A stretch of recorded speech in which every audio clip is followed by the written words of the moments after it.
stranger to me. So go rest high on that mountain. Son, your work on earth is done. Go to heaven shouting, love for the Father and the Son. Oh, how we cried the day you left us, gathered round your grave to grieve. Wish I could see the angels' faces when they hear your sweet voice sing. So go rest high on that mountain. Son, your work on earth is done. Go to heaven shouting, love for the Father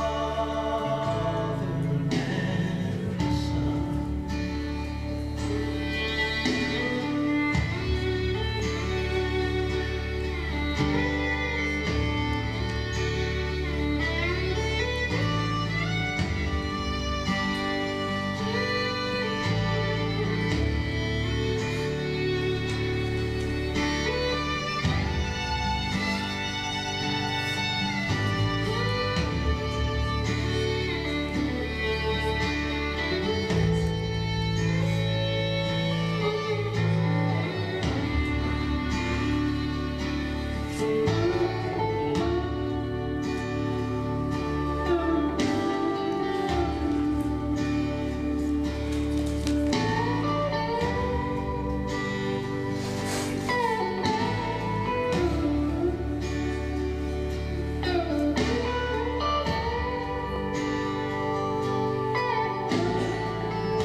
Go rest high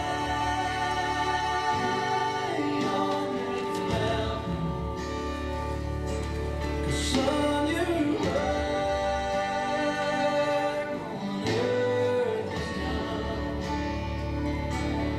Go to heaven shouting, love for the Father and the Son. Go to heaven shouting, love for the Father and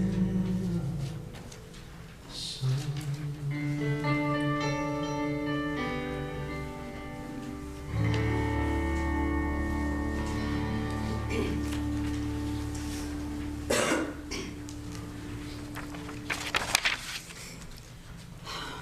Good morning.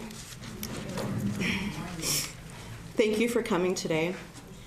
We are here to honor a very special person, my brother-in-law, Joe.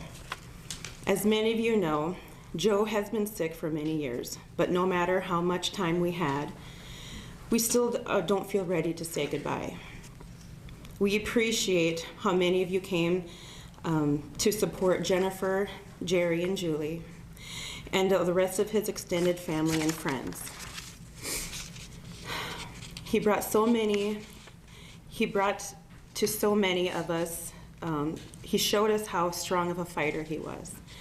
Today we will have a celebration of life in honor of the joy and the love he brought to so many of us. God saw you were getting tired. A cure was not to be. So he put his arms around you and whispered, "Come with me." With tearful eyes, we watched you and we saw you fade away. Although we loved you dearly, we could not make you stay. A golden heart stopped beating, your tender hands at rest. God took you home to prove to us he only takes the best. Ooh. All right, so Jennifer, Sophie, Alyssa, and Ben are going to come up and share some of their words.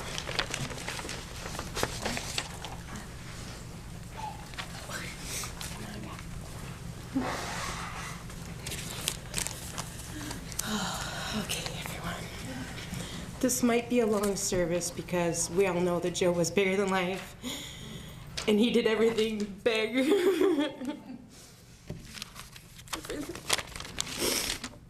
Okay. I need to make you visual first.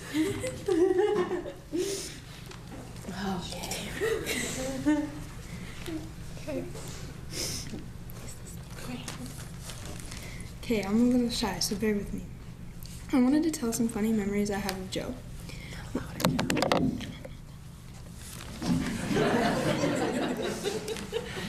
One of my all-time favorites is when we had one of our Thanksgiving and he showed up in bright tie-dye shirt and bright blue overalls. He had some of the wackiest fashion. I also loved bantering with him about the Cowboys and Vikings, but we can't talk about that last game. I will forever miss our fun times and also forever cherish them. I hope you know that we all miss your fashion and we will cheer for the Cowboys just for you.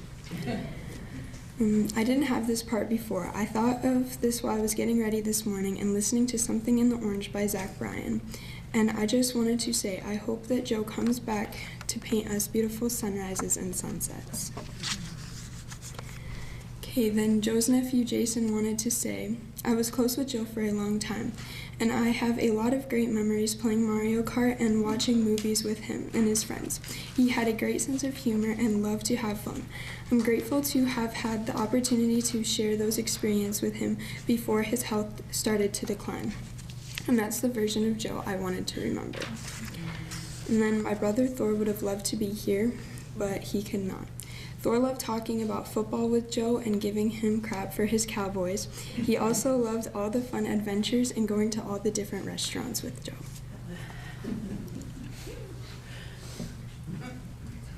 I'm a little shy, so I'm sorry. We went on adventures when he was healthy. He joined us at Summerland and Palo Bunnyland. My mom also wanted to add Joe was always ready for an adventure. He wanted to visit all the zoos with the kids. They'd walk healthy days and ride others. Many parks by Foley. Ben, your turn.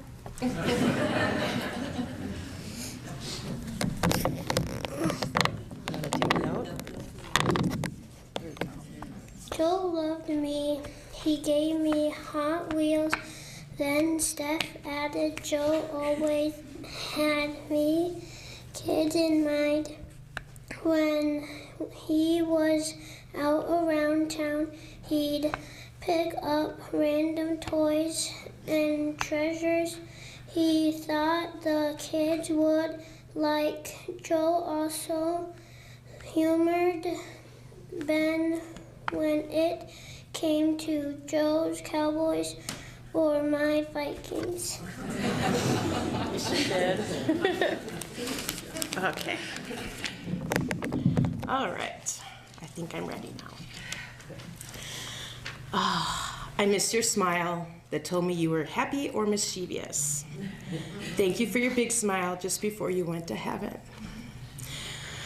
Your energy and love for adventure. If only we could have done that last trip we planned. Your love of sports, even though the Cowboys were your team.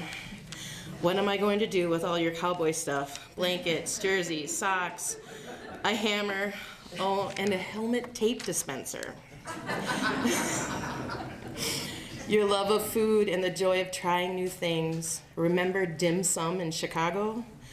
How you could plan and execute a fantastic meal, then do a 180 and eat SpaghettiOs cold out of the can. Never understood that. Your love of movies and TV series. We would snuggle together on the couch and binge watch your favorites like The Sopranos until I started dreaming Tony Soprano was gonna get me. Your giving nature and passion for coaching and mentoring. Your love of family, yours and mine, became ours. You called my parents Ma and Pa, embraced my sisters as yours, and adored our nieces and nephews beyond measure. Your love of gadgets and tools, because you never knew when you'll need it. Your many trips to the hardware store. You just never mastered Gorilla tape or glue. Your ability to convince me we needed something you wanted. We worked hard on the difference between need and want. Back in your sales days, you did convince me you needed a GPS after your trip to South Dakota ended up in the Twin Cities. I didn't agree with your recumbent bike, but you quickly found how terrifying to cross the old Clearwater Bridge would be. You did not convince me you did not convince me to get a school bus for mobile storage, though. Your love of a bet or wager. Although the last time I bet you was after I found out you set up that bet for weeks ahead of time. Never again.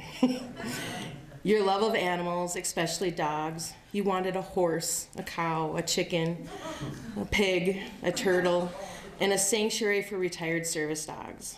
You did come home with 2 baby bunnies and quickly realized how much work they would be. I think it was a week. Most of all, I will miss how fiercely you loved me. Every day you let me know how much. I miss you. I love you forever. Okay, so every night every day, night, whenever he felt it, he would sing to Ronnie, our dog. He would sing, and I'm not gonna really sing it, I'm just gonna kind of recite it, but Papa loves Ronnie, yes he does. Papa loves Ronnie just because. Please take care of Mama when I die. Please make sure she doesn't cry. Please make sure she doesn't cry. Thank you.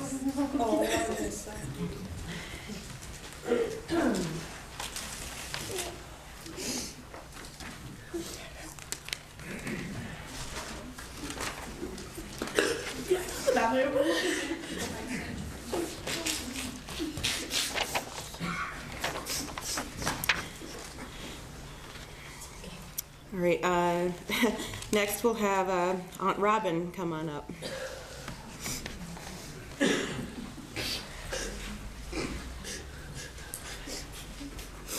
Wow, to follow that. I hope you enjoyed the scripture. I think it's super encouraging. And just a second. You got me, Jen. I'm sorry. And I am convinced that nothing can ever separate us from God's love. Neither death nor life, neither angels nor demons, neither our fears for today nor our worries about tomorrow, not even the powers of hell can separate us from God's love. No power in the sky above or in the earth below.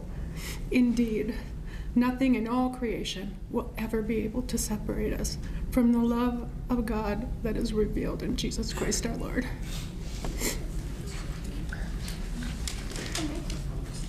Isn't it?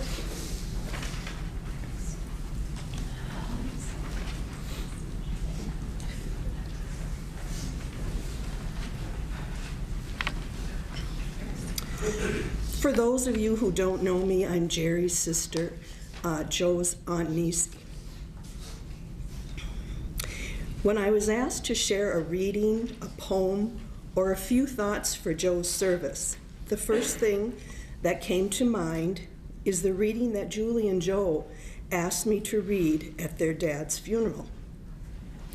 I felt it meant something to them, and so I'm choosing to share it today.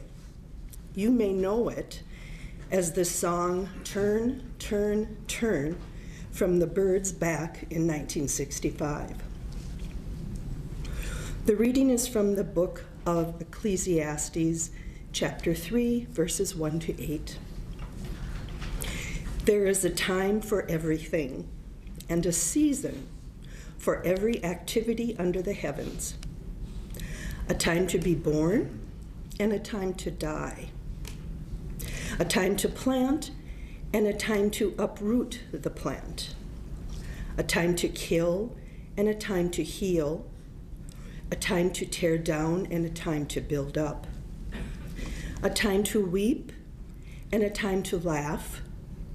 A time to mourn, and a time to dance. A time to scatter stones, and a time to gather them. A time to embrace, and a time to be far from embracing. A time to seek, a time to lose. A time to keep, and a time to cast away. A time to rend, and a time to sow. A time to be silent, and a time to speak. A time to love, and a time to hate. A time of war, and a time of peace. In reflecting on this reading, I'm reminded of my seasons with Joe. Some seasons I was very close to him, and others I was watching from afar. I was very close to Joe during his early seasons of life. My memory goes back to Joe as a little baby, 10-4, when I rode the train down to Racine with Uncle Glenn. We were to be his godparents at his baptism. That's when Joe and I first met. Then I remember when Joe was around 2 years old. He was giving his mom a hard time. So I took him up to the lake for 3 or 4 days to give her a break. Joe was almost always an angel for me, and this time was no different.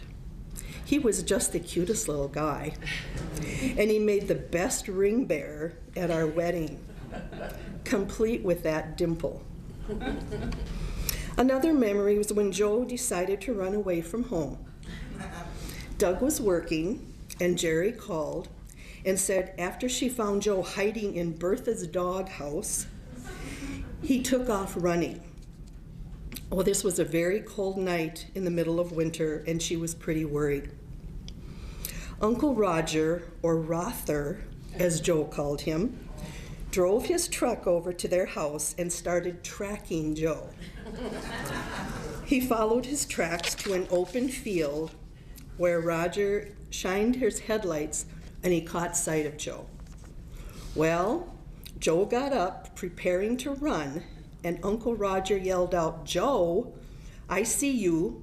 Don't make me come get you or you're gonna be sorry." That was it. Joe sheepishly came back. I watched Joe from afar as he entered the season of adulthood. He was making his very own way in the world. Although I didn't see Joe as often anymore, I could see the caring, loving, dependable man he was becoming.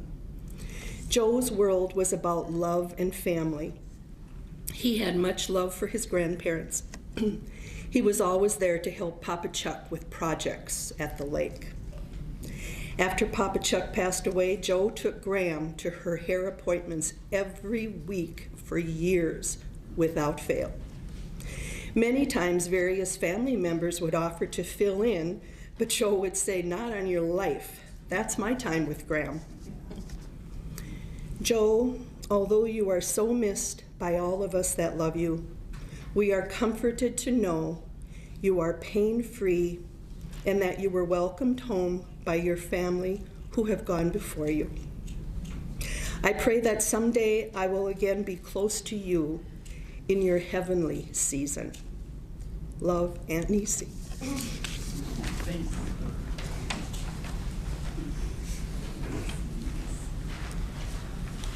I don't know if anyone noticed, but on the back of the program here are the lyrics to the songs. The next song that will be played, and feel free to sing along, is I'll Be There By You by Escape Club.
Just think of me, and I'll be there.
to say the eulogy will be Mike Jansen, a great and good friend of Joe's and Jennifer's, Julie's, Barry's.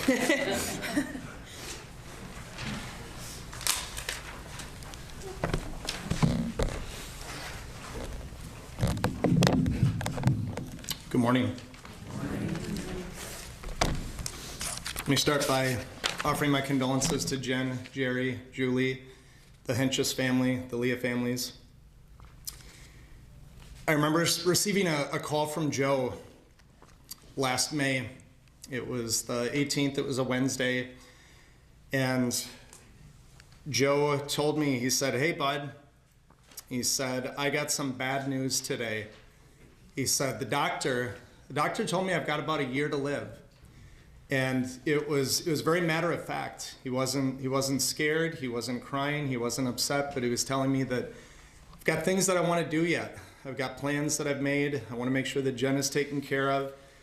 And he said, "I want you to do my eulogy."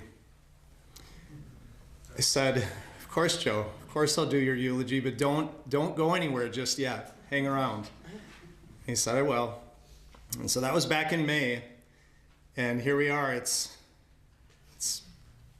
today, and it's surreal to be here. That Joe is not with us anymore. He was such an awesome man. He was a great friend to so many. And today, I'm going to do my best to honor our friend. And I'm going to share three things with you. I want to share three things. One is I want to tell you about the day that I met Joe. I remember it so clearly. It was a great day. Number two, I want to talk about how special Joe was, what made Joe Joe, just things that we remember about him and love. And then number three, I want to take you to a conversation that we had in June, about a month after that phone call. I want to take you through a conversation that we had in person about today, some things that he wanted to make sure that you guys heard today, some special things. So buckle up, we're going to go on a journey. I'm going to take you back in time. I'm going to take you to 2002, when I met Joe for the very first time. It was at a Hentges family event. It was at Buca de Beppo. Anybody in here remember that? I can't remember what it was, if it was a wedding, a birthday, might have been a birthday, but we were all together, and it was a great day. And I was married to Joe's cousin, Michelle, and for about 5 years I'd been to family events, but I'd never seen Joe. Joe never came to these events. He was AWOL. But this day was my lucky day. I got to meet Joe at this event. And I knew right when I saw him, he looked great. He had a big smile on his face. He was laughing. He was having fun. And I could just tell, that is a fun guy. I want to talk to him. I want to meet him.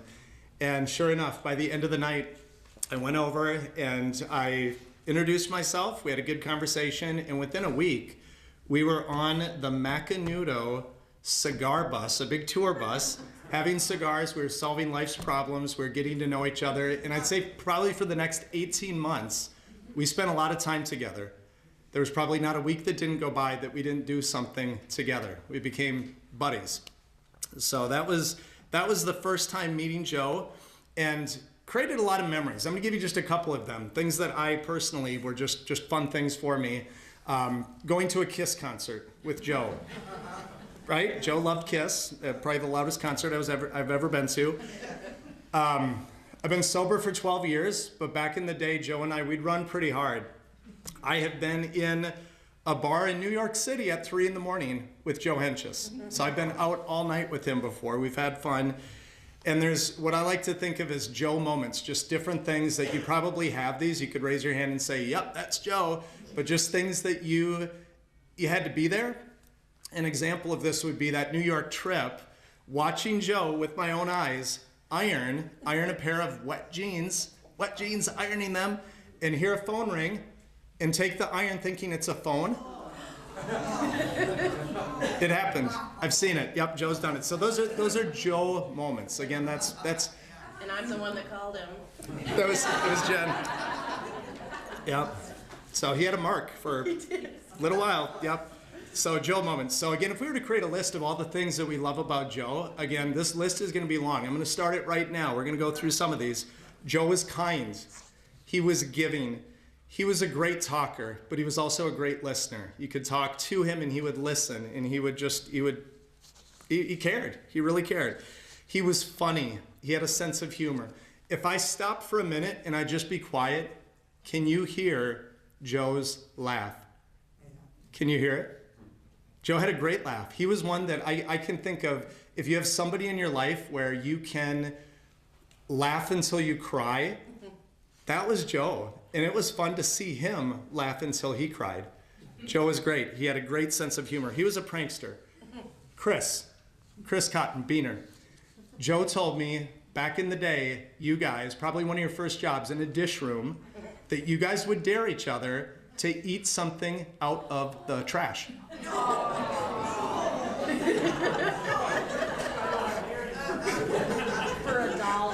$1. For $1, okay. So, Chris, I don't know if you know this or not, but Joe said that he would rig those competitions, those dares, where when he would get to pull something, it would be edible, at least on his end. Yeah. So He did share that with me at the end, and it doesn't surprise me. he came clean on it. Yep. Yep. So Joe was a prankster. He was friendly. He was friends with so many.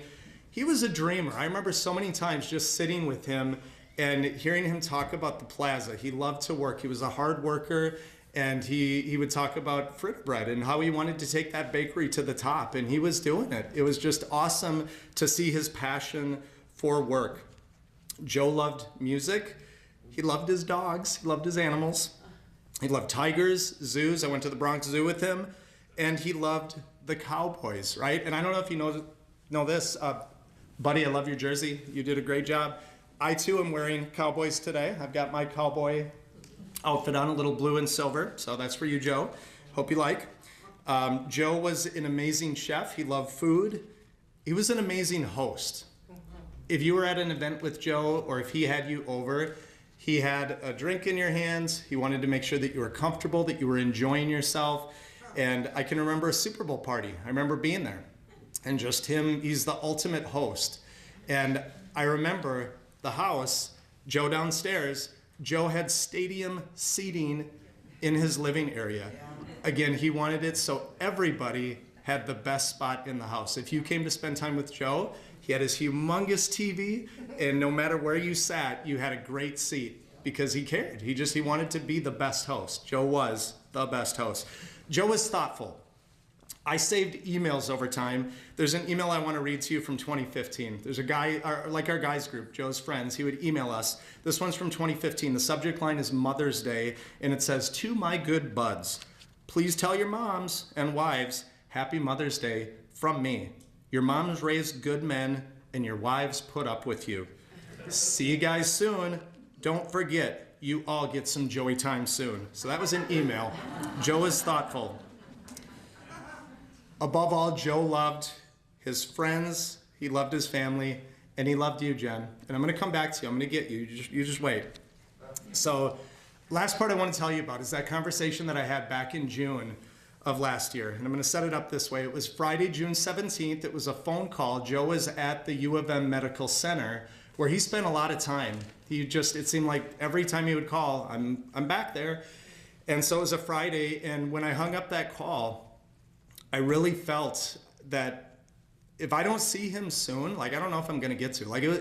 It seemed that bad that time. So I'm across Wisconsin. I'm in northeastern Wisconsin. I decided I'm going to go. And I left on Sunday, and my plan was to see him on Monday. And I didn't get in on Monday. I was too late to that day. He had too many visitors that day. So I waited the next day, and I got in on Tuesday. I got to see him on the 21st. And I got up there, and I want to take you through this experience. There were some fun things with it. The nurse, I got to tell you some things that happened with the nurse. But I come in, and Joe is zonked out. He's on his side. He's sleeping. He's snoring. I decide, okay, I've got a little bit of time. I'm just going to let him sleep. He looks comfortable. And then I decide, well, I better wake him up. So I gave one of those, probably a fake cough, and woke him up, and he's, "Hey, buddy." I said, "Hey." And so we started talking, and we were starting to have our conversation, catch up a little bit, and a nurse came in. And the nurse asks a question, says, "Do you know where you are?"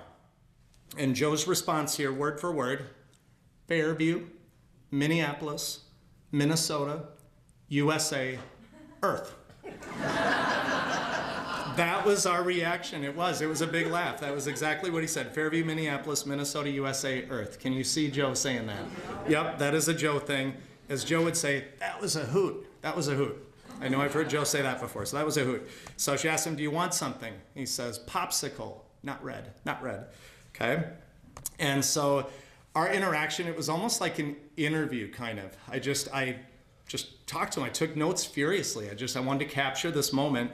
And the first thing that Joe told me out of his mouth, he said, I want to be a better person. That's what he said. That's what he started with. He said, I'm trying to be a better person. I want to be a better person. He started talking about you, Julie. He said, I couldn't ask for a better sister. Talked about how you would pick on him back in the day. You guys as kids, you would fight. But he said that you were vicious to anyone who would pick on him. Anyone who would pick on him. You were right there. As much as you fought, you were protective of him. He remembered that. Chris, 12 years old, said that you would bike 10 miles to go hang out with your buddy, right? Dude, I joined that club 20 years ago. I would drive 90 miles to go hang out with our buddy, right? He had that kind of attraction to it. You wanted to spend time with them. He said that meant a lot. As kids, you guys would get together and you'd bike 10 miles to go see that man. You talked about high school football days. This must have been in your car that you guys would pull up to an intersection. There'd be a car full of girls, and you guys would pull up, and you said the car would jam up. And you guys would just look like a couple of dorks. You'd be sitting there and just, oh my goodness. So he laughed about that. He talked about the plaza. He talked about Joel, who owned the plaza, sold the plaza. Joe was classy. He said he wrote him a letter after he sold the plaza, just thanking him for the opportunity to work there. That was a big part of Joe's life, that plaza. He loved it there. Julie, I got to come back to you. What did Joe call you? Joe would call you Kiki. And I never knew that. That was something that he called you since he was a little boy, and it was because he couldn't say Julie. He would call you Kiki. You are his Kiki. And Julie, I do have a message from Joe. There was something that he wanted you to know. Are you ready? Joe said, until you become a Republican, said he's going to find a way to haunt you for the rest of your life.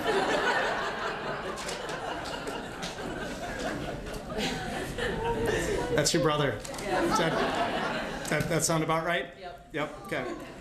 So he told me that day. I asked Joe, I said, how do you want to be remembered? He said, I want to be remembered as a friend that you could call at 3 a.m. at a moment's notice and would be there, that I got your back, I'm going to be there for you, that I'm a good friend. And Joe he was a great friend. He said, Joe, if you could give advice to somebody, what advice would you give? He said, surround yourself with good people. I surrounded myself with good people that I respect. You got to remember, again, Joe, for 10 years probably, his health, he had one thing after another.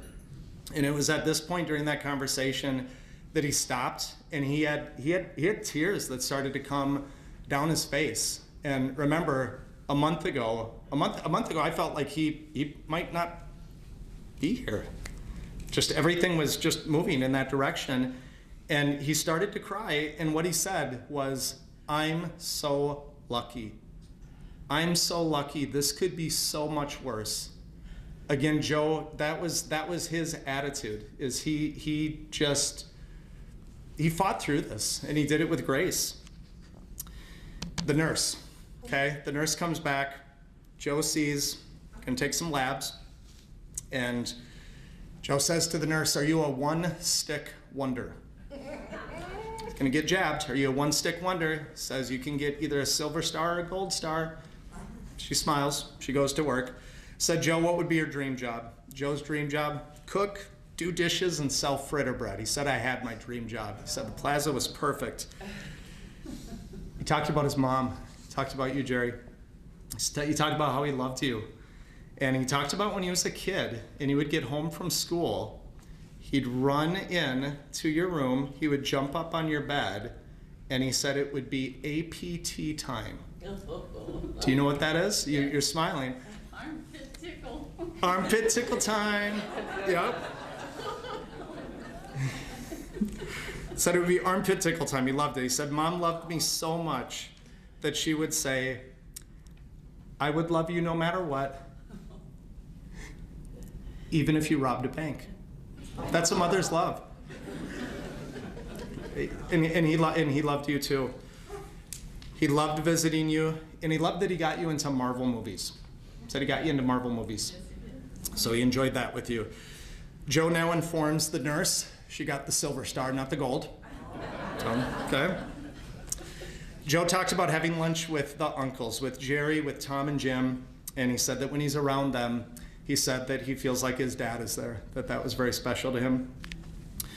Jerry Hentges, he said, Uncle Jerry, he's so appreciated all the help that you provided him over the past several years. He was so grateful for that. Uncle Glenn Hentges, rest in peace. He said at ages 10 to 12 that him and Glenn, they would go to the cities and they would watch AWA wrestling together. He said that was a special moment. I wanted Joe to clear this up. I said, just again, tell me the favorite bands. What are your favorite bands? He said Kiss. He said Heart. He said Meatloaf. I said, just give me a couple favorite songs. What are your favorite songs? And he said, New York Groove by Ace Frehley, who's one of the Kiss members, and the other is Barracuda. So everybody in this room, when you hear Barracuda by Heart, you got to think of Joe Hentges. Got to think Joe Hentges. Wrapping up here, Joe wants to have a memorial in a park. I think that might be in the works. Weather gets good. He wants us to all enjoy hot dogs, brats. Mommy said bring creamy cucumber salad and pasta salad. He wants you to bring that. And I know there's a lot of aunts here today, but he said there's a specific aunt that makes the best baked beans. Who would that be? Okay. Okay, so she's got to bring baked beans. Okay? Jennifer and Jen. I want to tell you what Joe said that day. I want to read something first. So Joe made a post a little while back, and this must have been with your wedding anniversary. I want to read this to everybody. It says, I'm a lucky man, 14 years married to the best woman a man could call his wife. Jennifer has been awesome, not only in the good times, but she's also worked hard at getting us through tough times. Shout out to Ma and Pa, Leah, doing such a great job raising an incredible person. I could say a lot more about my best friend, my everything, my wife. Love you very much. No words I can say come close to how I feel. You remember that post? That was a post, yep. That day when I was with Joe, what he said that I took Jen for granted for a long time. I don't anymore. I don't anymore. She is my best friend. She stepped up so large for me. She is my everything. And Jen, I think everybody in this room, I think we're all in awe of you.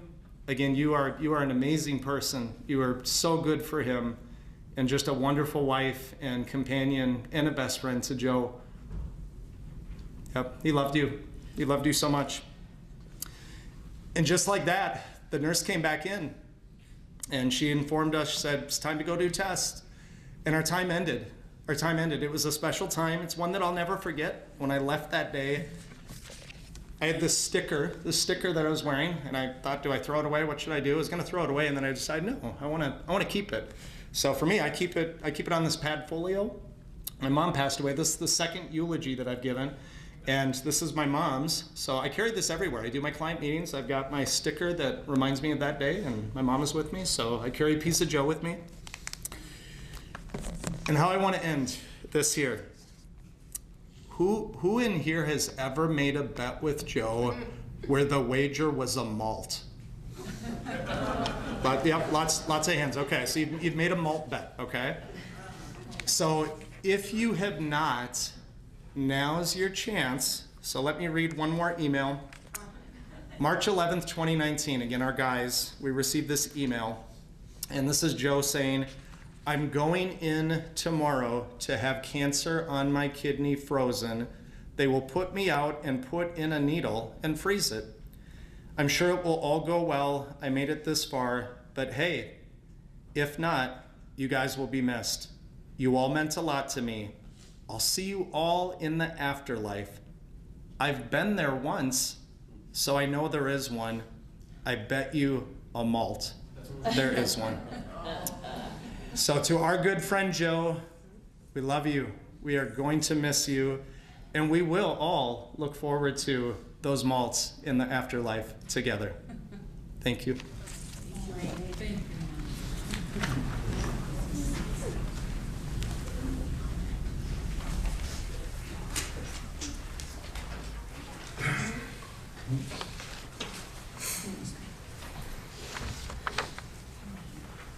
All right, Jerry, are you ready? Yeah. All right.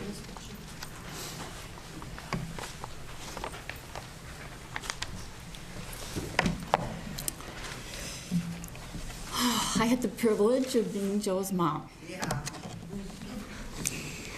He came in with a bang. 10 pounds and 4 ounces and not a labor pain. Not a pain. I'm going to start with reading the poem I found. It's called My Son by Michelle Russell. It broke my heart to lose you, but you did not go alone. A part of me went with you the day God called you home. A million times I thought of you, a million times I've cried. If love could have saved you, you never would have died.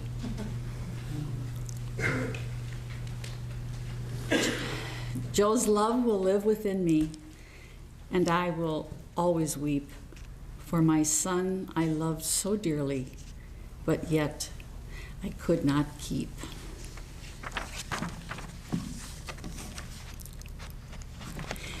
Well, everything I've heard so far has been factual. He was a character from birth on.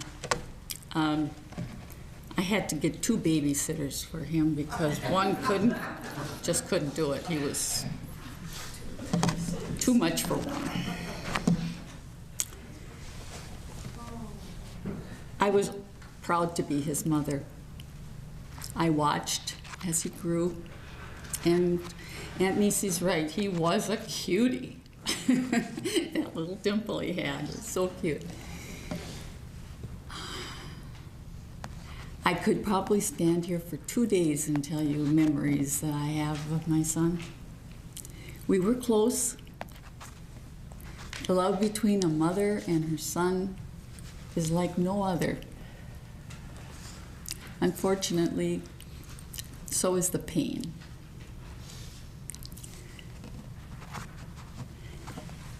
He was lucky enough, he was lucky.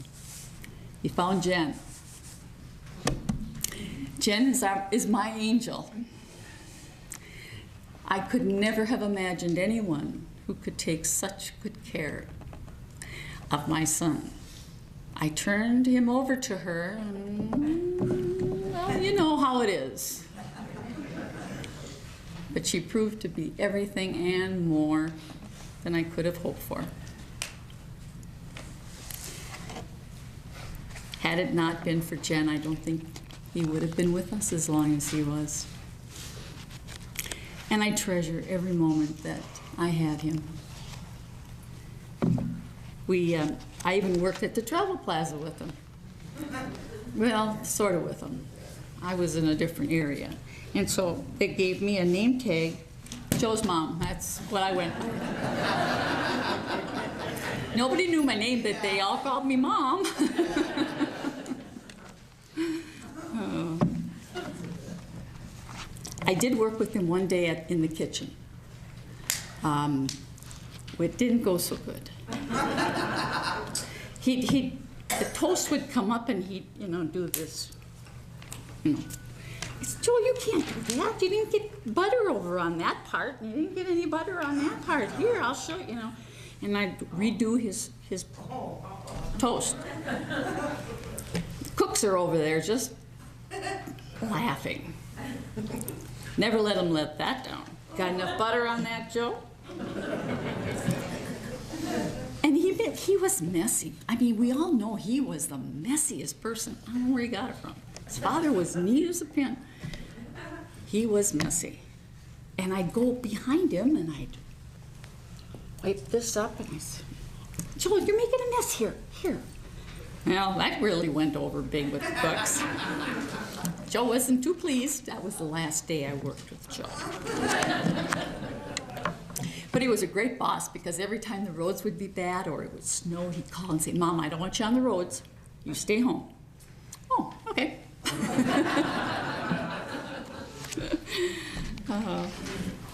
I would like to share with you a prayer that I found in a, this book is called Praying Our Goodbyes by Joyce Rupp. I have altered it just a little, but it's still there. God, be near to me, be my strength. Every season will bring memories of my Joe. Everywhere I turn, I will recall the gift that he was. I will always remember the joys and treasures he shared with me. God, be near to me, be my strength. There will forever be an empty spot in my life because you've gone. Joe can never be replaced. I search for inner peace and I strain for a sense of acceptance to this reality. God, be near to me and be my strength.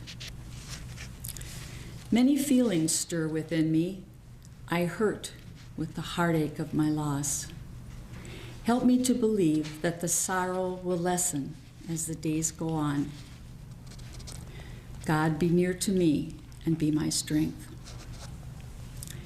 I long for consolation and peace in my life. I want to believe that my beloved Joe rests in the tender care of your loving arms. God, deepen my belief that my Joe is home with you. God, be near to me and be my strength. God, I thank you for the gift of my son. You know what a treasure Joe has been for me. It's not easy to part with him. The coming days will be hard for me. The memories are there. Bless the hurt in my heart as I trudge along each day. Do not allow me to move into bitterness and alienation with you, God. I will get through this painful time in my life, and I can go on with your strength to sustain me. Please grant me and all who love Joe peace. Amen. I want to thank all of you for coming. It's so nice to see so many of you that I haven't seen for so many years. He did have a love of people. He did. I want to especially thank Beaner. You two were you two were two of a kind, I'll tell you. Yes, you were. You brought great joy to his life. To have a best friend like that for so long, he was very fortunate. He'll never be forgotten. No, he's kind of leaves a mark on you. So, I thank you all so much. And God bless you all, and God bless my Joe.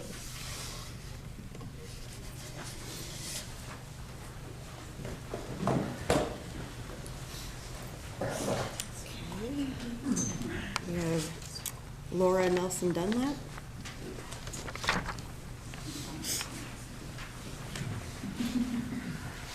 I remember that day in the kitchen.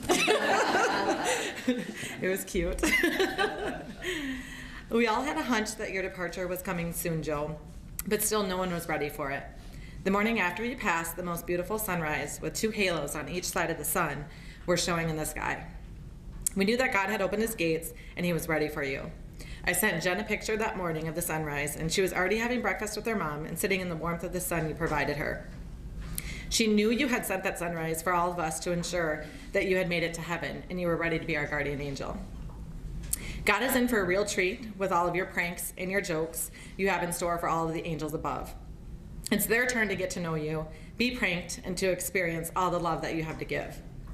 For those of you who don't know me, I'm Laura Dunlap. Joel Nelson is my dad, who's now retired, but he did own the plaza for 25 plus years and worked with Joe that whole time. Joe was like a son to him. My dad hired Joe to be a dishwasher when he was 16 years old, and he knew instantly that he was destined to do more. My dad knew that Joe was going to do big things with his extreme attention to detail and always wanting to be the best at everything. My dad wanted to be here today to give tribute to Joe, but he's unable to be here, so I'm the lucky one that gets to share a few memories on behalf of my dad. So from my dad, Joe was Nelson Brothers, or the Plaza. His competitive spirit was brought out in his high school days and continued through his entire life. My dad was able to watch him grow from a boy into a man. Joe grasped the concept of winning, and he could see that in Joe from the moment that they met. As Joe grew from his roles from dishwasher to kitchen manager, it was magical watching Joe thrive. He knew the standards, he knew exactly the vision that my dad had for Nelson Brothers and supported it. If you have heard of fritter French toast, that is because of Joe Hentges. He successfully got Nelson Brothers into 600 locations in Minnesota and 5 surrounding states. His charming personality, matched with his abilities to succeed, put Nelson Brothers on the map as a destination spot. My dad is forever grateful for Joe and his determination, and Joe has changed my dad's life. There's a verse that spoke to my dad, Matthew 11:28. It says, "Come to me all who are weary and heavy laden, and I will give you rest." Joe has finished his race, and he did it well. We are so glad that he is home in heaven, and he can now rest without pain. My dad has always been so proud of Joe. He is resilient, even when he faced the end-of-life challenges that he went through. Joe has impacted Nelson Brothers in so many ways from a business standpoint, but what is more important that Joe has done is he has impacted hundreds of people as a boss, a leader, and a friend. We are supposed to have work-life balance, but Joe had no idea what that was. He was always there. He was there to do his job, to grow sales, to get us through the next rush, to create the next menu item, but he was best at being there to make us all laugh. Joe's pranks are something we will all never forget. We've heard a few already. But he used to send the new hires down to the basement at the plaza to get charcoal to start up the grills. For one, we had no basement, and two, all the grills were electric. He would make new dishwashers, hand wash the used straws from the guests out in the dining room, and then proceed to ask every server where they go so they could dry off. My personal favorite is when he would send the new line cooks into the freezer to get a whale's tail for the nightly special. Joe's smile, his laugh, and of course his crazy chef outfits, which I believe Jerry made, got us through all of the hard shifts. Joe's humor was contagious, and without it we would have been lost and probably pretty grumpy. Joe wasn't only about the hustle, the humor, or the pranks. He was a giver. He showed appreciation. He was always there to support, and everyone around him knew that they were appreciated. Joe would hide Easter eggs around the plaza with his own money. He would have contests where we would battle for mults, and if Joe made bonus, all of his employees made bonus. It wasn't about the money for Joe. It was about making people feel good around him. While writing this, it was fun to reminisce with Joe's closest family and friends. It was clear to all of them that Joe was a legend. Whether it was his time spent fulfilling his dreams of swimming butt naked in the ocean and having Chris document it of him jumping in the waves with his bare behind, whether it was spending time laughing with his buddies Jer and Jay, bringing his grandma to her hair appointments, roping a cow at the rodeo like I just learned, initiating a new employee, or falling in love with his true love, Jen. Joe put his heart into everything and everyone. Julie posted an image on her Facebook page that I wanted to share with those of you that didn't see it. It was the definition of a brother. Excuse me. A brother is a person who is there when you need him, someone who picks you up when you fall, and a person who sticks up for you when no one else will. A brother is always a friend. So Julie, thank you for sharing your brother with all of us. He picked us up when we were down. He always stuck up for what's right, and he was a friend until the end. He became a brother to so many of us. So Joe, on behalf of your family and friends, we thank you. We thank you for your brilliant mind, your passion for helping others, your generosity, of course your humor, guidance and leadership, and your unconditional love. Once a coworker turned into a friend, and now a friend turned into our guardian angel. Watch over us, Joe. We know you won't let us down.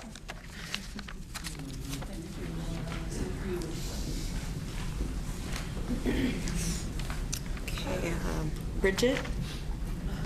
Next words.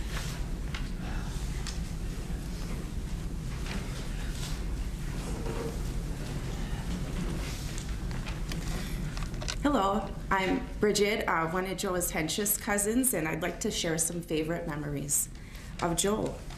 In our younger years, Joe was bigger than life. Tall, broad shoulders, fun sense of humor, mischievous, with a big heart, and lots of good friends. Getting visits from our big cousin Joe was the greatest. He'd come pulling up to our house, or Danny, Derek, and Jackie's house, on his motorcycle, and if we were lucky, chasing us around the yard on his motorcycle.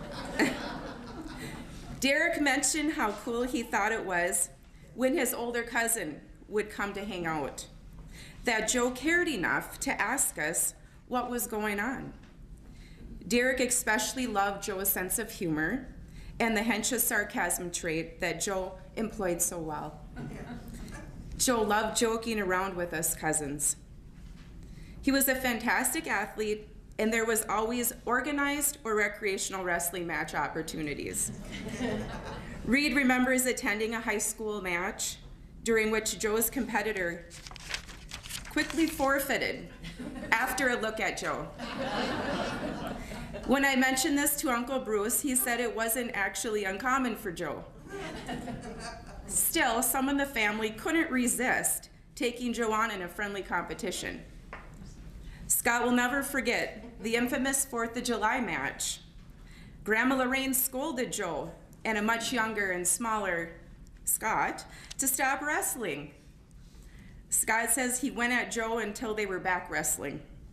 This ultimately ended with Scott's leg broken and casted for the rest of the summer.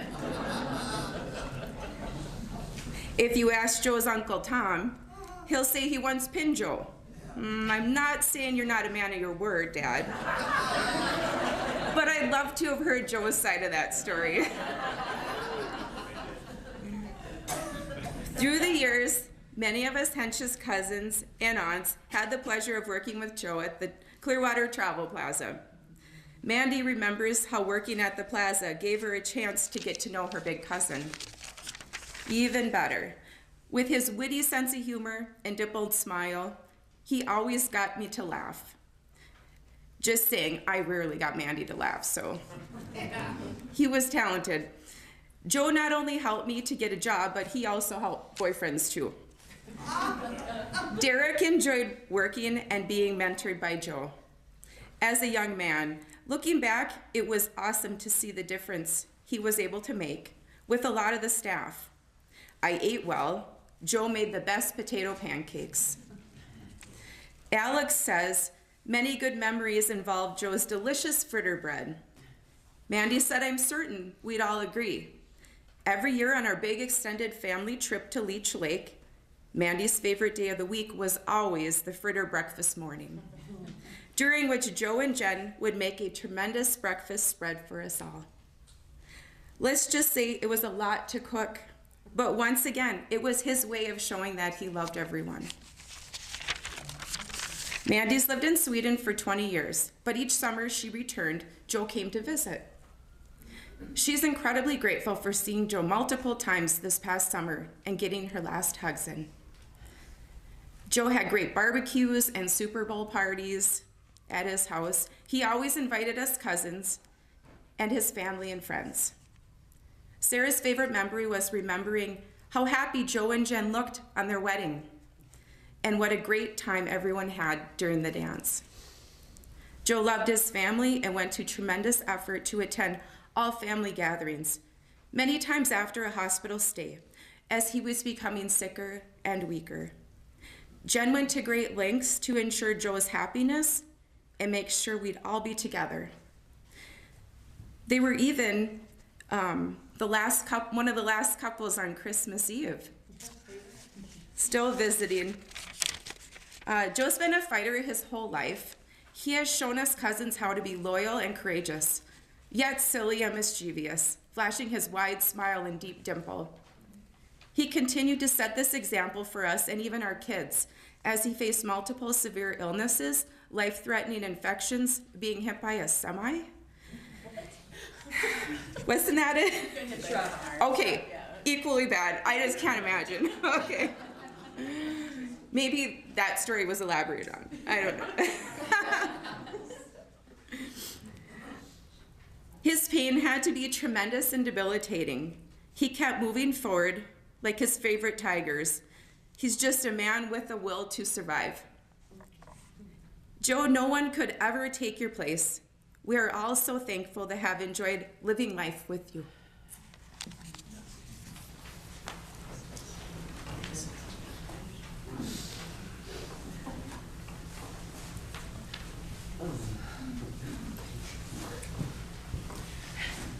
All right, hi everyone, I'm Beaner, Chris. I'm gonna switch it up just a little bit. I had this plan, but Mike, awesome eulogy. First off, Jen, I'm really sorry. But I can also tell you how much you meant to Joe. Ma, sorry for all the cars we wrecked. Julie, I'm sorry that we asked you to buy beer almost every weekend. So I'll just maybe start out by a couple things that maybe a lot of people don't know.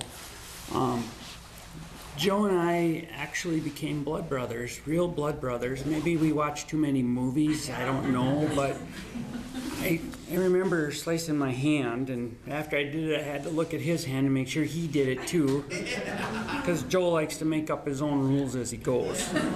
And yeah, he did. So we became blood brothers. We came up with a secret saying that we would say to each other, very short, but we just knew what it meant. We had a secret handshake. We did that right up to the last days of his life. We did it forever. Meant a lot. I met Joe, kind of God brought us together in a sense, because going to St. Marcus in religion classes, we started to kind of get to know each other a little bit. I really didn't know him in grade school because he was a year ahead of me, but that's kind of how we got to meet each other. And I remember one time he says, Chris, because I didn't have a nickname yet, I'm having a birthday party and I'd like you to come over and maybe spend the night. Okay, and gave me directions, whatever. I told my mom and dad. My mom says, well, you gotta go buy a present. You can't just go to a birthday party without a present. So the day came, I show up at the door and Ma came to the door. This is when they lived over by the bayou up on the hill in Palmer. And Ma says, who are you? And I introduced myself and she says, well, why do you have a present? And I said, well, Joe said it was his birthday.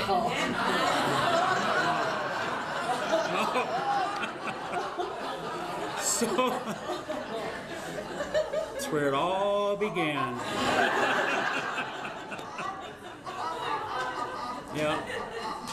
So, you know, I have so many stories I'll fill in. I got to keep it down. I too have pages and pages and pages. I just started jotting things down, and I know most of you in here probably heard a lot of them, but it got to be so complex I had to put it into an Excel spreadsheet so I could run queries to get decades, and it's just how I am.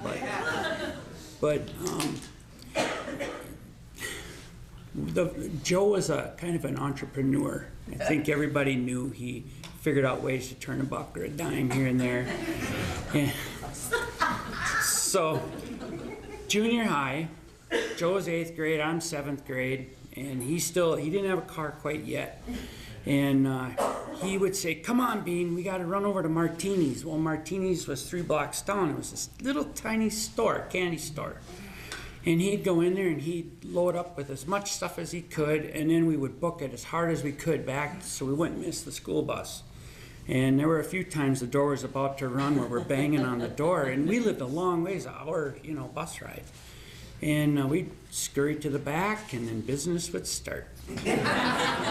We would empty the lunch money out of most kids. And it got to a point where this went on for, I don't know, a year or so. I mean, right up till he left junior high and I stayed back. But the parents actually started calling the bus company because the kids were coming home without money, but they had candy. So, yeah, it was something. No, but I'm gonna miss him dearly. Some of the things that had happened in my life and his life, I'm so glad it did. He was the godfather to our son, and this is another thing people probably don't know. When my wife, and sorry she's not here today, she's at her best friend's mom's funeral right now too. So we had a long discussion, Amy and I, and I really, really wanted Joe to be a part of Nick's birth, and that's pretty private. Well, Joe got to see another miracle from God. I think he cried harder than I did. It was amazing. I remember when the nurse, she had the scissors in her hand, and she says, "Okay, you got to cut the cord." And I was just in awe. I was just taking it in, and Joe says, "Well, if he's not, I am," and he started grabbing for the scissors. Like, that's my job. So I did. I did it. But he talked about the birth of Nicholas right up to his last days. That is one miracle from God. And I also want to mention too that Joe and I, we never really discussed God. We didn't talk about God. And maybe we were just caught up too much in our daily activities and trying to have fun and be crazy. But in the end, we started up a small church in Palmer, and I reached out to Jen, and I said, "Hey, you guys, come on, let's do this." And so Jen and Joe started coming, and we would pray over both of them. And it was very obvious to me that Joe believed in God. It was something that I never got to witness, growing up all my life. And then toward the end, like Mike, I purposely made a point to go visit Joe and have that discussion. I wanted to make sure if there was something I could do, or just maybe satisfy my own curiosity, because I didn't want any of us sitting in this room wondering. And he said, "Bean, I love God, and thank you so much for bringing him closer to me." And we talked for another probably, 20 minutes, half hour about, both of our relationships with our Savior. And when he passed and had a smile on his face and that dimple showed, there's no doubt God was with him. So we don't have to ever wonder that. So on a more funny side of things, I think, Mike, you talked about how you like to make sure everybody was comfortable with parties, etc. And Troy, Jay, Jared, and I'm sure there's others I'm missing. To Mike's point, he asked me to come to his house with a chainsaw. Oh, God. I didn't really know what was happening, but he had bought a brand new TV, a big one, and it had to go in the basement. Well, he had everybody all lined up. His pickup was backed up to the door, and I said, "How are we going to get that in there?" And he said, "Did you bring your saw?" Yeah, I did. And he said, "Cut the stairs out." Yep. I had a steel chainsaw in his house, and we proceeded to, I guess, what would you say, whittle our way down? We did. We got it down there, and we had to make sure we had the right people downstairs, and then we had to open up all the windows as the blue smoke rolled out of his house. But yeah, then the stadium seating hit, and then I can't even tell you how many times that TV got moved from. My kids still play Mario Kart. Good. Very good. Very good. Yeah, so I mean, that was Joe's dedication, just to make sure we all had a good time. You know, he became a master carpenter too, believe it or not. So the day came, I was going to build a house, and I needed help. So we're progressing in our life, right? And I asked Joe, hey, could you come out and just help me, you know, put up some studs and whatever? Yeah, you know, I'll be right there. And you know what? That man dedicated himself. Anytime I asked, he was there almost daily, working late into the night. I remember asking him to go on the roof, and he said that's where he draws the line. But he still got up there and put a rope around his belt, and we tied the other end to the four-wheeler. And then all of a sudden he became like Superman, invisible. And he still talked about that. Even when I re-roofed the house, he said, no, I did it once, I'm not doing it again. But you know what? We broke ground in April, and we moved in, I think it was in November, and Nick was born in December. And without his major help, and a lot of my other friends that are here too, that never would have happened. But that was his dedication to his friends. Whether he could do it or not, he was going to help. So, you know, then I also forgot to add that Joe was the best man in my wedding too. And, you know, just having that special person next to you, he was a prankster. There were a lot of things going on in that wedding. I didn't know if we were actually going to have the wedding. The priest pulled me aside and asked me kind of what is going on with your friend. And I said, it's just Joe. Don't worry, it's just Joe. So, and then Laura, I want to elaborate just a little bit on that whole ocean thing and me documenting it. So, I was working out in California for extended periods of time, a couple years, and I asked Joe, hey, why don't you come on out? We'll run from LA up to San Francisco and run one and see Big Sur, etc. He said, yeah, that'd be great. Then I can see my uncle in Oakland.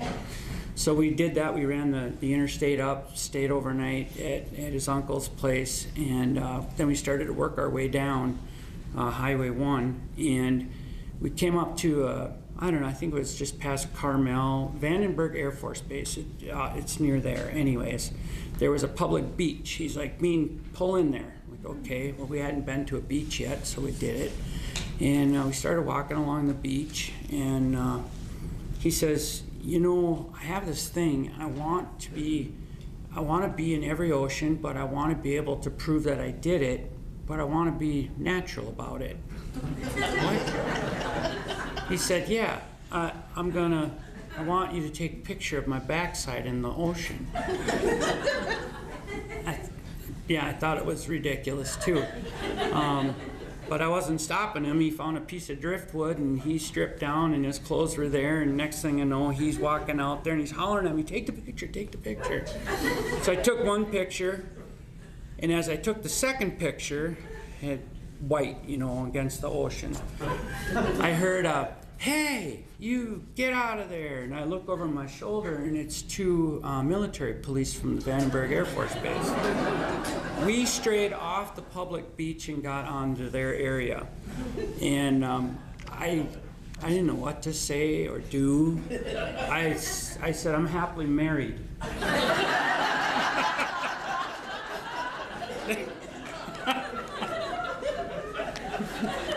The response was, we don't care what you are. So then they hollered at him again. You get out of there and put your clothes on, or you're both going to military jail. So Joe came out, and I'm still very embarrassed. I'm bright red. And those military police, they stayed right with us. And while they were walking us back to our car, Joe pretended like we were a couple.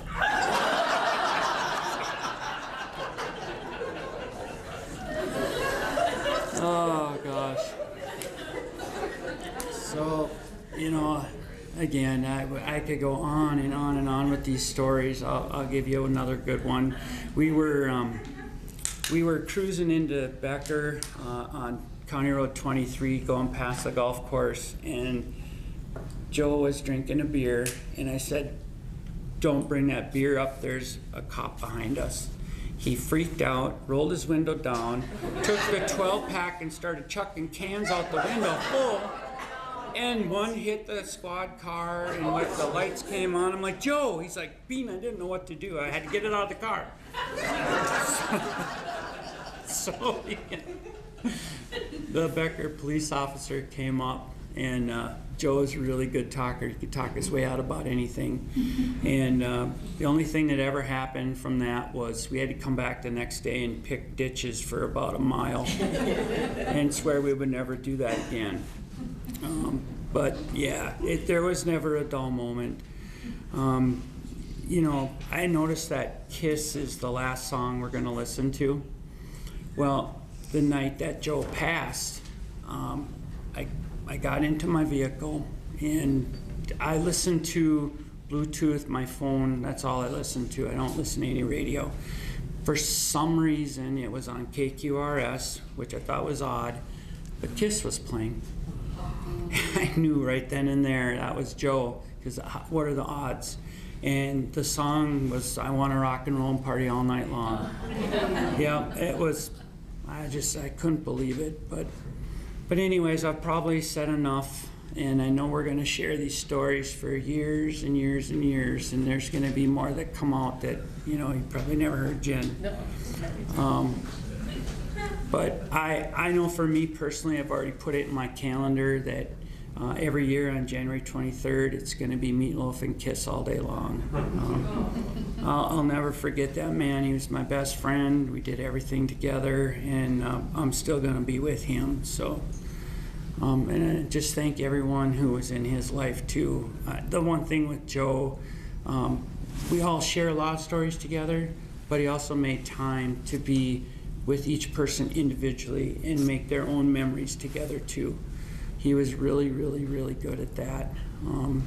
I manage some people myself, and I can tell you probably some of the things they do is what Joe has told me to do, because I call him when I get in a rut or I can't figure something out. I would call Joe, even right up to the end, and give him the scenario, and he'd be like, "Bean, they're people, you gotta realize that." And he'd work me through some scenarios, and I would implement them, and by gosh, it would work pretty good. So anyways, I've had enough. Thank you.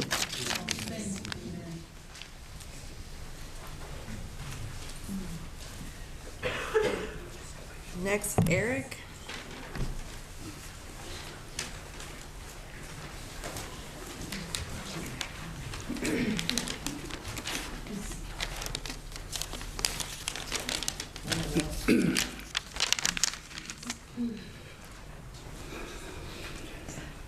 Morning, everybody. For those of you I have not met, I'm Eric, Joe's cousin Ick from his mom's side. And today I'd like to share some of my memories of Cousin Joe with you.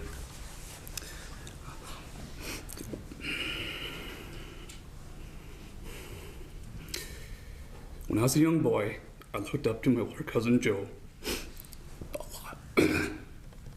Sorry.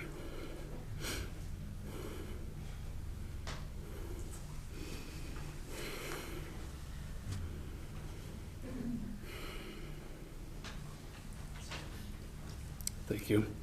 I looked up to him a lot. At our family gatherings, I would follow him wherever he went, just wanting to be around him. I just wanted to grab his attention. Like Bean said, I wanted some of that one-on-one time with Joe. Although Joe was just 8 years older than me, that is an eternity of time and the interest between a 16-year-old and an 8-year-old. It didn't matter though. Joe always found time for me. Whether it was playing pool in the basement of Grandma and Grandpa's house or building a snow fort for me to play in, he was always there, and the time spent together was awesome. For an 8-year-old boy, that snow fort, it was a castle, it was huge, just like Joe. He did something so awesome. My favorite childhood memory of Joe was going to his place, your house, for sleepovers. We would watch Doctor Who, eat vanilla pudding, and shoot a dart gun at the dryer sheets we'd hung from the ceiling. I had to go fetch all the darts. I didn't care. I didn't much care for Doctor Who. The pudding was a bit too lumpy. But the one-on-one time with my older cousin Joe, that was magical for me. So many years later, Joe shared a picture with me of that time. And it was a picture of me shining his boots. He told me, shine your boots. No, I didn't do that for you, Joe. No. So, oh yeah, you followed me around, you shine my boots, and sure enough, I was there. And I was thinking about this story the other day. Like, and Joe, why did you have cowboy boots? That didn't seem to fit. And I guess, he's a teenager, and that might have been the fashionable thing, so, Joe Bon Jovi or whatever. But in a way, I guess I was, his little wingman in training. Another story from the childhood. Our childhood was at Grandpa's again, and I think they're putting in a new yard, so they had all the dirt brought in, and everybody on that side of the family, you spent time working for Papa Chuck, and Joe has time, I have my time. So Joe, I think his deal was you get $1 for each bucket of rocks that you pick. And like you mentioned, Joe is pretty enterprising, so come here, cousin.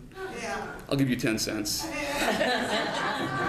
He was gonna pocket the 90, and little do you know, I probably sat there and just picked rocks with him all day long. Just to be around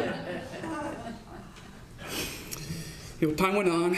Eventually Joe graduated from high school and went out into the world to figure things out, and I had outgrown the sleepovers. Several years have gone by, and we reconnected when he hired me to work as a dishwasher at the plaza. So we both shared those memories of Joe at the plaza.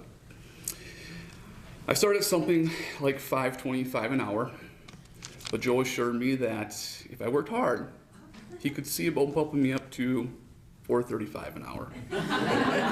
Maybe. Working with Joe was hard. He often told me that he was especially hard on me because we're family and he cares. He pushed me to be the best at whatever I was doing, and I responded because I looked up to Joe and I did not want to disappoint him. I didn't want to let him down. In total, I spent parts of 6 years working as a dishwasher and a line cook beside Joe. To this day, I still feel I'm doing something wrong if I'm walking around empty-handed. I can still tell me, if you're gonna go back to the kitchen, if you're gonna go to the restroom, you best come back to this line with anything that needs to be stocked. He always had full hands, because if you were walking around empty-handed, he would let you know. It was during these years that the relationship I had with Joe went from that of like the obligatory older cousin to becoming a true friend.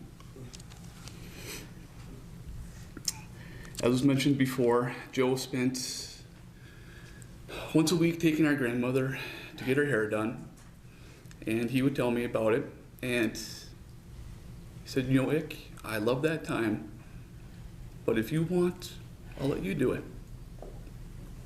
You love me. But don't let him fool you. He got paid. Yep, it was her peanut butter cookies. Yep, peanut butter cookies and ice cream pail. And he let me have a couple. Just 2. Joe was also very thoughtful when it came to thinking of me when our grandfather passed away, Papa Chuck. He was good about keeping knickknacks, so I have a pocket knife, an old tool belt.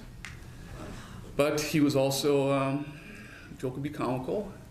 So he gave me a pair of Grandpa's old shorts there, green and beige, and I'm probably, I don't know, in my teens, 20s, wherever it was. And, really? It's like, yeah, here you go. Wear them with pride, Eric.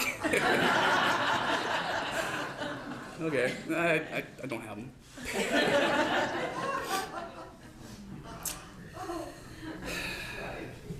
Joe was there for me to lead my 18th birthday celebration and do the things that only 18-year-olds do. Joe was there for me to lead me in my 21st birthday celebration and again, do the things that 21-year-olds do. And Joel was also there for me when I got stranded in downtown Minneapolis at 2 a.m. and had to work at 7 a.m. He was not the best with direction. A lot of describing where I was. Joe was there for me as a source of strength when I learned my daughter's diagnosis.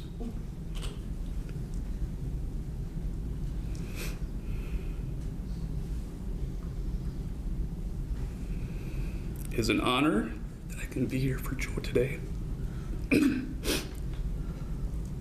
Share with everyone who you were and what you meant to me as my big cousin Joe. Thank you.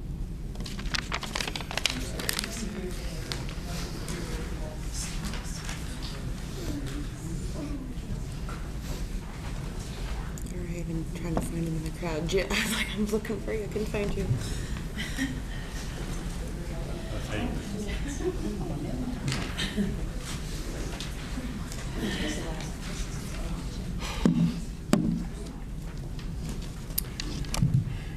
I was asked to say a few words, which I am very grateful that they would consider me to say something about Joe. You know, Joe and my relationship started obviously when he was little, and came to live with us for a little bit when you guys were moving to town. And Joe still, every time I saw him after that, he'd talk about how I would push his head into the oatmeal every morning. So this fall, a group of us were able to go over there and help them out. And aunts and uncles and friends, people that came from, one guy that came off and hadn't seen Joe since high school, came to help out. And we were in the garage one time and I was with Joe, and I said, Joe, do me one favor. Next time you tell somebody about your Uncle Jim, tell him that he helped you on your house, not that he pushed your face into oatmeal. He said, but Jim, I knew that you loved me back then. So it made me feel a little bit better.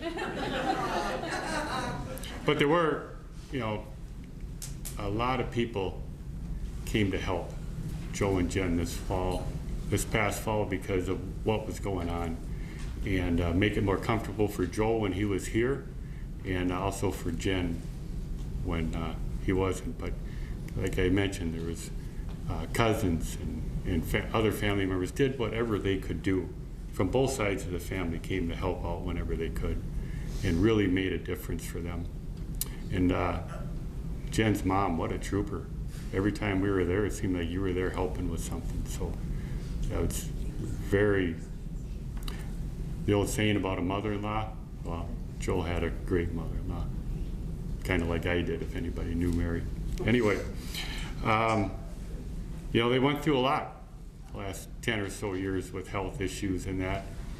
And every time we'd come to visit them in the hospital and leave, Rob and I just couldn't imagine, or couldn't believe the attitude that the two of them had. Every time we were there, very positive. Something was going to get better, something was going to work out. And we'd come back the next time, same attitude. Just, it was very refreshing to see.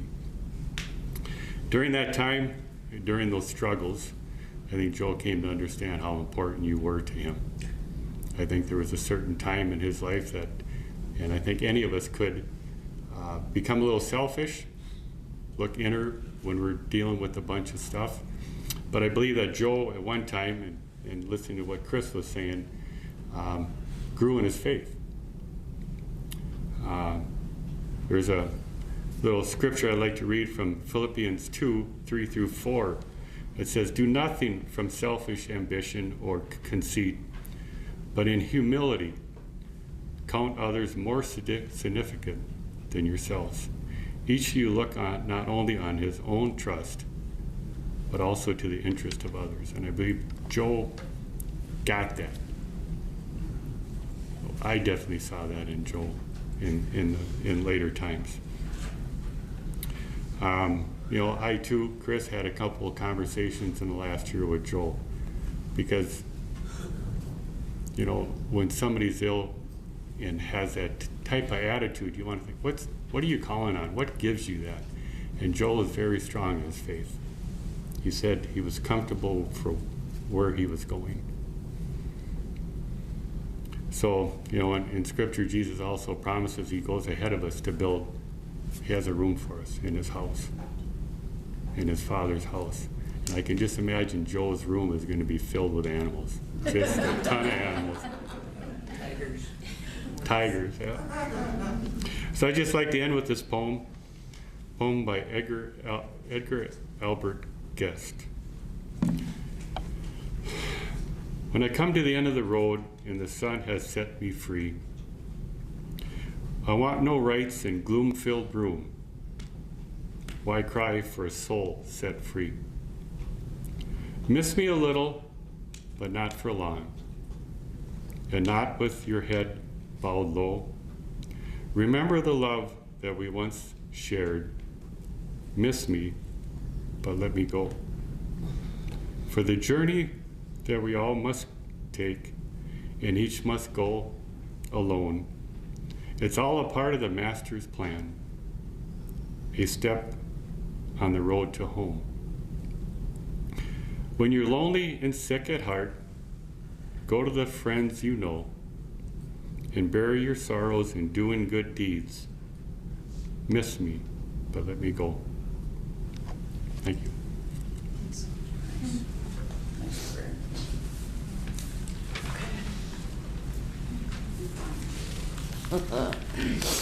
Okay. I don't know if I can look up and look at your faces because I need to hold it together. So, had a talk with Joe on the way over, because I wasn't gonna come. Those of you who know me know that's me. Okay, I am here to thank you from the family, from Jen and Mom and I.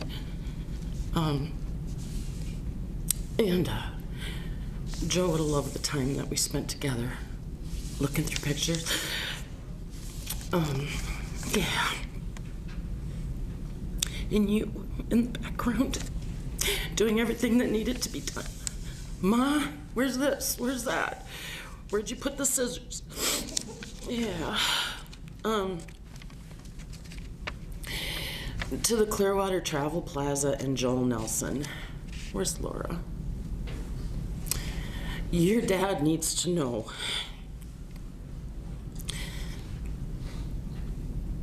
that was one of the most important parts of him and the most important parts of his life. What he did for a living. He was so proud. And I refused to call it the Clearwater Travel Plaza. I continued to refer to it as the truck stop, which just infuriated him. But I was waitressing and gave him a reference so you guys could get a job there, and I watched you eat an egg with a cigarette put out in it and screamed at you for silverware. Yeah. And your dad trusted him as he moved through the ranks for 28 years, turning the plaza into what it is today. Fritter show on the road. Oh, man. And raise your hand if you ever worked with Joe. Oh my God. Cool. The Mayo Clinic, the St. Cloud Hospital, and mostly the U of M, and Maggie. And I don't know if Maggie made it. Her dad passed away the day after Joe did. Right. She was his nurse for 9 years and came and helped him, and she provided care and just a little extra love. The Clear Lake Lions, he was so proud. And they allowed him to give, and then when he needed, they gave back to him.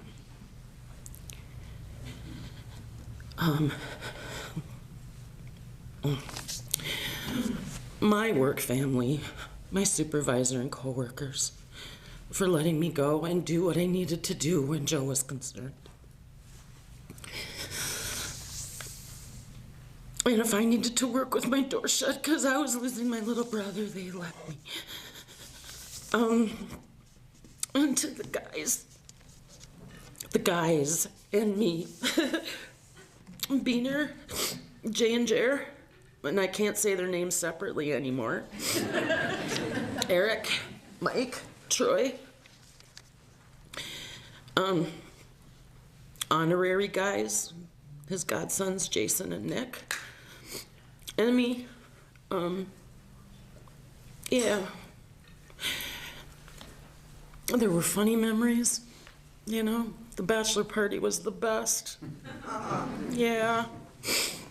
And, God, he loved you guys. He really loved you guys. He never had a brother, but he had you guys. Loved him too.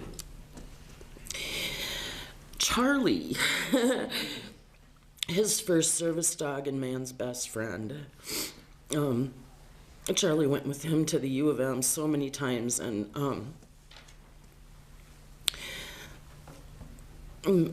we felt safer with him going with the dog, even though, like, what was he gonna do?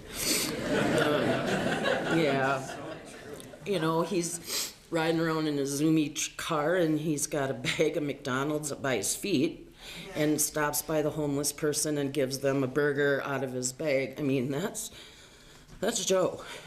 And it's also Joe to tell the nurse, you can either take my IV out or I will, and then go and kind of collapse at Target Field so the police have to, and lay there and look up at the police and go, I just left the U of M. I think I maybe should go back. Yeah, he was, I'm gonna keep this clean today. Because I usually swear when I am around him or talk to him or about him. Everyone who stepped up to speak today, it's so hard.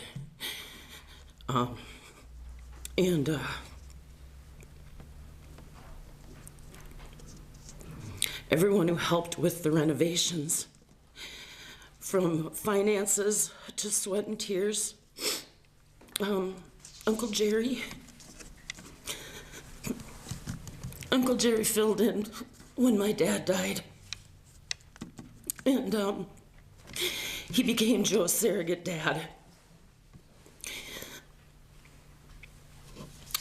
Aunt Jean and Uncle Monkey, Uncle Bruce and Aunt Colleen, Uncle Tom, Aunt Connie, Uncle Jim, Aunt Robin, Derek and Danny, Aunt Mary and Uncle Dan, Uncle Tim Lee, Brian Woolhouse, Clinton Jollis, Keith Braun and his boys, Beaner, Jay and Jer. I mean, Barb provided entertainment.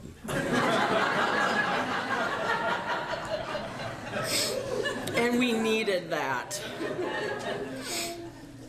To Amy and Kelly and Brian, for being such a calming presence, and for Amy helping Jen unhook Joe's RVAD so that his heart would stop beating after that. It was a horrible thing to have to do, and you guys, Bridget, where's Bridgie? Where's Bridget? Hey, oh good. Okay, woman. She was holding Joe's other hand when he took his last breath, completing the circle of love that surrounded him. And she had to call and tell me he passed. So, thank you. Okay. And Jake, you came that awful night and made sense of the process. Joe always had the strong shoulders in the family. And you were the strong shoulders that night. And we'll never forget that. In the circle of life. Yeah. Okay. All right, just a couple more here. To Steph and Stacy, his other sisters, that loved him dearly and harassed him to prove it. For sure. And it's so cute because Stacy was bonded to him and you were protective of Jen, so you provided a perfect balance. Cindy, oh God, you not just supported Jen, but you took care of my little brother. You were the chief cook and bottle washer, always in the background, doing it lovingly and caring for us all. And when he would call out for you, you would always run to see what he needed. And to Mom, well, first you had him, and then Uncle Roger made sure that he didn't die out in the snow. So, yeah, thanks. You gave us and turned him into a really good man. Yeah. And he came to treasure time with you like he used to treasure time with Graham. He wouldn't have missed it for the world. He would take that dial a ride and ride a scooter over there, whatever it took, to be with you. And to critique your cooking, because he was so much better.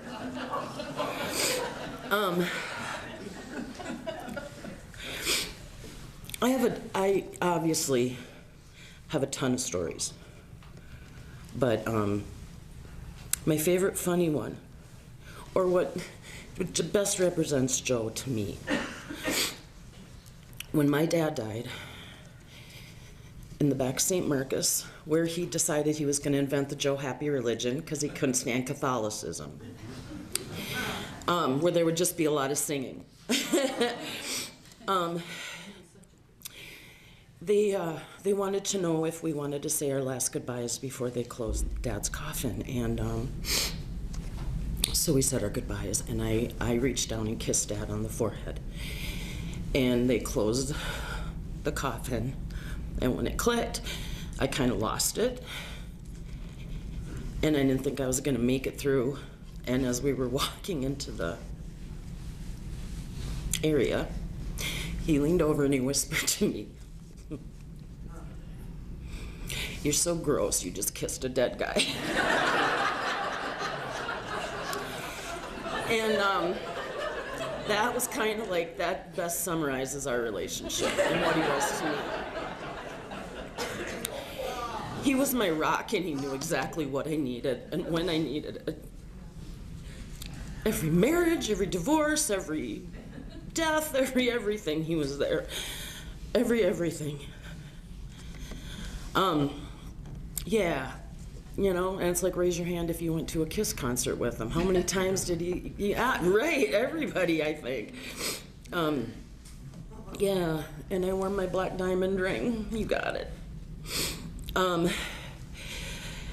And it would make sense that Joe would choose a strong woman because a strong woman raised him.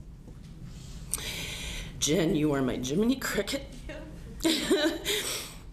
Kept me in line when Joe and I would just get a little too far out of line. Because we just kind of never knew when enough was enough. You have loved my little brother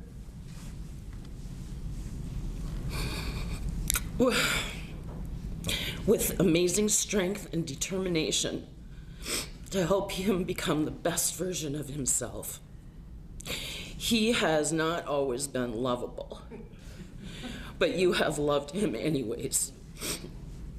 Most people say the words of their wedding vows automatically, but you lived out those words, for better or worse, in sickness and in health, until the day you parted.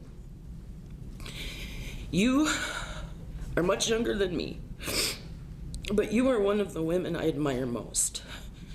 I watched as you tried everything from repositioning him to ease the pain. You lovingly wiped up the spilled pop from his neck and retucked his blankets around him.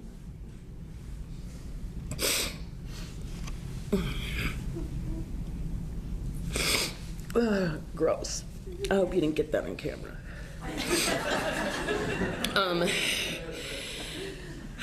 When he was almost gone and could barely speak that Sunday, the last thing I heard him say was, "Get Jen."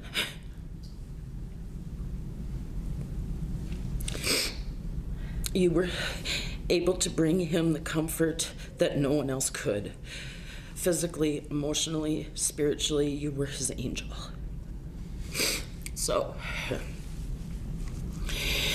the last song we chose was by his favorite band in the world. You wanted the best, you got the best. Is how they start off every concert. And he did get the best with Jen. And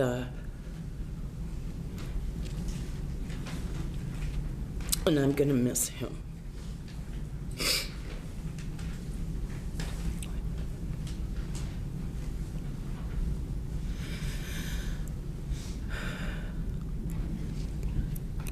You will always have us. Okay.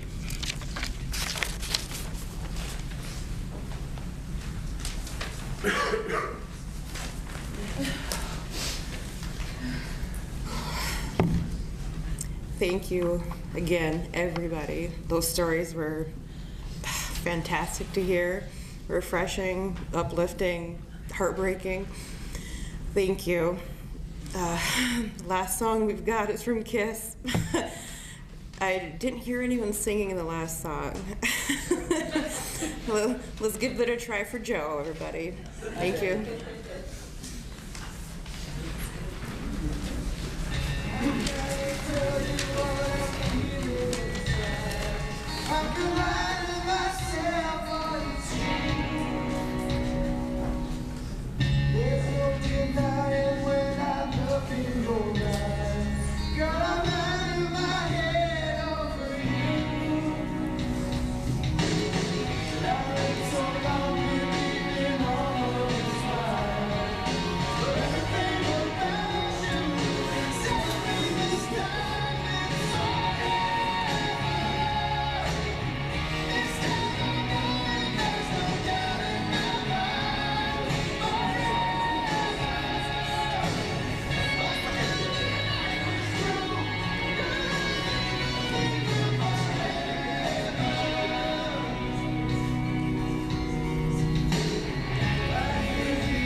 All right, so as Joe would say, Let's eat.